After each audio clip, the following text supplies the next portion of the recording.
여진의 도약 여진의 도약 여진의 도약 여진의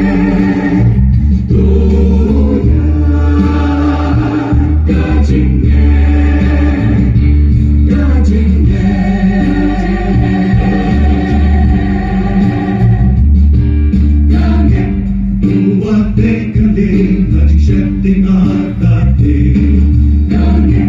Wag dating siya, di ko siya ikumulay. Bibit na pinyapyo, ko'y tansimang. Moses na palay, nahibiw na bumuli, magkajing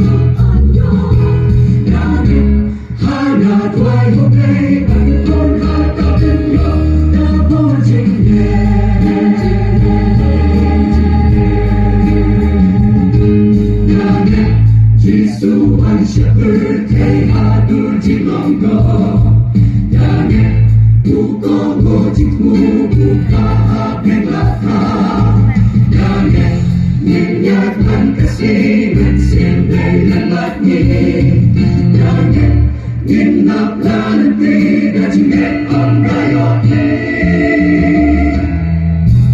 Uya gajinget